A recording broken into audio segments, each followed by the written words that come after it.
जिल education planning में आपका स्वागत है। आज हम लोग देखने वाले प्रकाश। प्रकाश एक प्रकार की ऊर्जा है जो हमें किसी वस्तु को देखने में सहायता प्रदान करती है। प्रकाश खुद दिखाई नहीं देती है। प्रकाश के गुण। प्रकाश विद्युत चुंबकीय तरंग में गमन करती है। प्रकाश सीधी रेखा में चलती है। प्रकाश के विचरण के लिए माध्यम की आवश्यकता नहीं होती है। प्रकाश के लिए कोई सी माध्यम की आवश्यकता नहीं होती है। प्रकाश निर्वात में 3 लाख किमी प्रति सेकेंड की गति से चलती है और इसको 3×10⁸ मीटर प्रति सेकेंड भी बोल सकते हैं। प्रकाश से अनेक परिघटनाएं होती हैं, जैसे दर्पण द्वारा प्रतिबिंब का बनना, तारों का टिमटिमाना, इंद्रधनुष के रंग, विवर्तन, परावर्तन, अपवर्तन आदि घटनाएं होती हैं। आगे चलिए।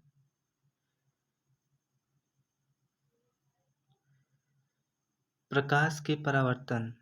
प्रकाश जब किसी चिकने तल से टकराती है तो जिस माध्यम से आती है उसी माध्यम में वापस लौट जाती है। प्रकाश के इस गुण को प्रकाश का परावर्तन कहते हैं।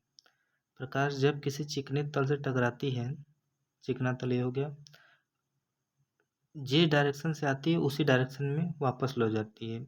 प्रकाश के इसी गुण को प्रकाश का परावर्तन कहते हैं। जो किरण आती है उसको आपतित किरण बोलते हैं, ठीक है, और जो जाती है उसको परावर्तित किरण बोलते हैं। और इस पर एक काल्पनिक रेखा ड्रॉ की जाती है जिसे हम लोग अभिलंब बोलते हैं। अभिलंब, और ये फिगर में देख सकते हैं आप लोग। चलिए आगे चलते हैं।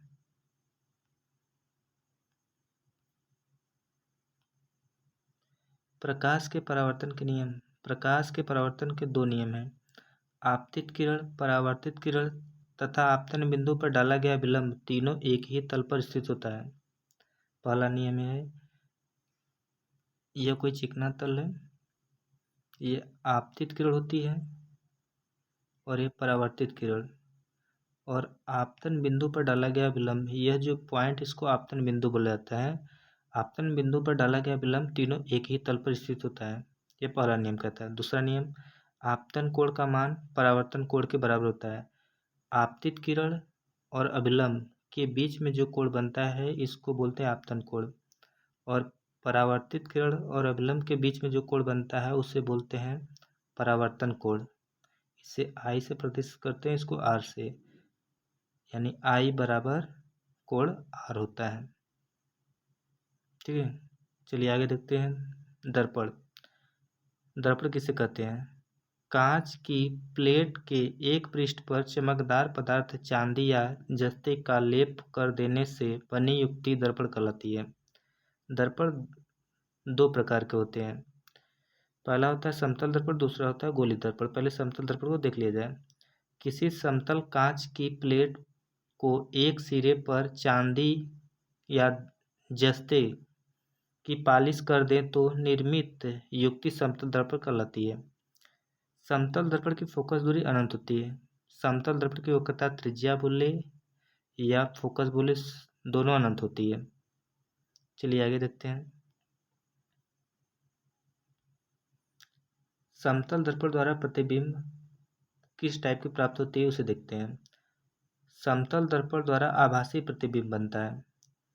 समतल दर्पण द्वारा वस्तु के बराबर प्रतिबिंब बनता है, यानी कोई समतल दर्पण के सामने वस्तु जितनी बड़ी होगी, अगर से 2 फीट की है तो उसका प्रतिबिंब भी 2 ही फीट का बनेगा। ठीक है, प्रतिबिंब उतने ही दूर बनती है जितनी दूर वस्तु रखी है। अगर से दर्पण के सामने 5 मीटर की दूरी पर कोई वस्तु रखी है तो प्रतिबिंब में पीछे 5 मीटर बनता हुआ, दर्पण में 5 मीटर दूर पर बनता हुआ प्रतिबिंब प्रतीत होगा। समतल दर्पण द्वारा पार्श्व प्रतिबिंब बनना। पार्श्व प्रतिबिंब का मतलब ये होता है कि हमको दर्पण में दायां बायां नजर आएगा और बायां दायां नजर आएगा, यही इसका मतलब होता है पार्श्व का। चलिए दूसरा देखते हैं, गोली दर्पण। कांच के किसी बड़े खोखले गोले का एक भाग लेकर इसके किसी एक तल पर चमकदार पदार्थ की पालिश कर देने से बनी युक्ति गोली दर्पण कहलाती है। गोली दर्पण देखिए गोला होता है, अगर से हम इसको किसी साइड से काट लिया जाए और काट करके निकाल लें तो यह निकल करके इस तरीके से आएगा। तो अगर से अंदर की तरफ इसको कलई कर रहे हैं तो यह बनेगा उत्तल दर्पण। चलिए देखते हैं, आगे बता रहे हैं गोली दर्पण के प्रकार। गोली दर्पण दो प्रकार के होते हैं, जिसमें से यह बता चुके हैं उत्तल दर्पण एक होता है उत्तल, और दूसरा होता है अवतल। ठीक है, आगे देखिए। पहला उत्तल दर्पण, ऐसा दर्पण जिसके गोली पृष्ठ के अंदर के भाग पर पालिश कर दे तो इसका उभरा हुआ भाग परावर्तक पृष्ठ का कार्य करे तो इसे उत्तल दर्पण कहते हैं। गोली दर्पण में अगर से काट करके निकाल लिया जाए और अंदर पालिश कर दिया जाए तो यह जो दर्पण बनता है इसी को बोलते हैं उत्तल दर्पण। आगे चलिए, उत्तल दर्पण के उपयोग। मोटर वाहन के जो साइड मिरर होते हैं पीछे के, देखिए यहाँ पर देख सकते हैं फिगर में, पीछे के वाहनों को देखने के लिए उत्तल दर्पण का उपयोग किया जाता है। स्ट्रीट लाइट में एक बड़े क्षेत्र पर प्रकाश डालने के लिए प्रयोग किए जाते हैं। बड़े शॉपिंग स्टोर में ग्राहकों की गतिविधियों को मॉनिटर करने के लिए यानी देखने के लिए उत्तल दर्पण का उपयोग करते हैं। अवतल दर्पण, ऐसा दर्पण जिसके उभरे हुए भाग पर पालिश कर दें तथा अंदर भाग परावर्तक पृष्ठ का कार्य करे तो इसे अवतल दर्पण कहते हैं। अब ये गोली दर्पण है, इसको इस साइड से काट लिया जाए और काट करके उभरे हुए भाग पर इस तरीके से कलई कर दी जाए और परावर्तक अंदर हुए भाग से दबे हुए भाग से हो तो इस वाले दर्पण को बोलेंगे अवतल दर्पण। ठीक है, फिगर यहाँ पर भी है, देख सकते हैं। उत्तल दर्पण के उपयोग। उत्तल दर्पण दाढ़ी बनाने के जो सैलून में होता है वहाँ पर लगा होता है। डॉक्टर प्रकाश किरणें छोटे अवतल दर्पण से परिवर्तित करके, आगे बता, आँख, दांत, नाक, गले इत्यादि को देखने में प्रयोग करते हैं। अवतल दर्पण का उपयोग टेबल लैंप शेडो में किया जाता है। उत्तल दर्पण का उपयोग motor car, railway engine, steamer, search light lamp में परावर्तक के रूप में प्रयोग किया जाता है। इम्पोर्टेंट यह है, सोलर कुकर में अवतल दर्पण का उपयोग किया जाता है, ये इम्पोर्टेंट है, याद रखिएगा क्लास 10 में। गोली दर्पण से संबंधित कुछ परिभाषाएं आइए देखते हैं। द्वारक, दर्पण के वृत्ताकार चाप को गोली का द्वारक कहते हैं। जो दर्पण होता है, रुक जी 1 मिनट,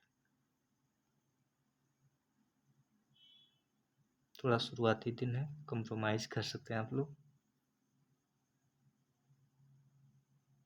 चलिए, यह गोली दर्पण है, इसको काट कर निकाला गया है तो ये जो काट कर निकलता है यहाँ से पूरा यहाँ तक ये जो घुमावदार है इसी को बोलते हैं द्वारक।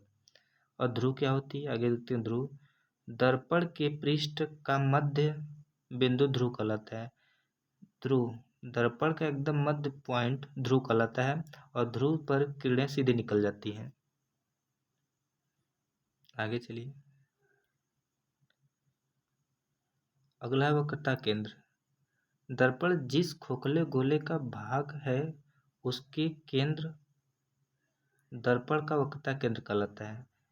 ये जो गोली दर्पण होता है इसका एक केंद्र होता है। अब जब इसको काट के निकाल लिया जाता है इस तरीके से, तो वही केंद्र वक्रता केंद्र का कार्य करने लगता है।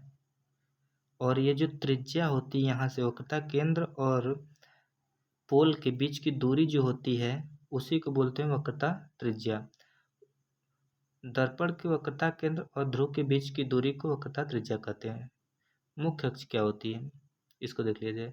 वक्रता केंद्र और ध्रुव को मिलाने वाली रेखा को मुख्य अक्ष कहते हैं।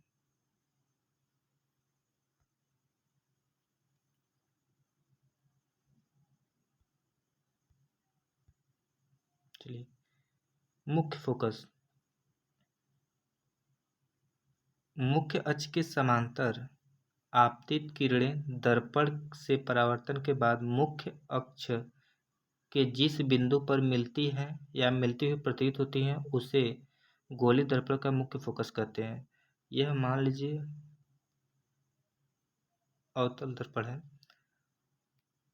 यह मुख्य अक्ष हो गया। मुख्य अक्ष के समांतर आने वाली किरणें परावर्तन के पश्चात जिस बिंदु पे मुख्य अक्ष को काटती हैं इसी को बोलते हैं फोकस, मुख्य फोकस। और यह जो मुख्य फोकस और पोल के बीच की दूरी जो होती है उसे फोकस दूरी कहते हैं। मुख्य फोकस बिंदु तथा दर्पण के ध्रुव के बीच की दूरी को फोकस दूरी कहते हैं।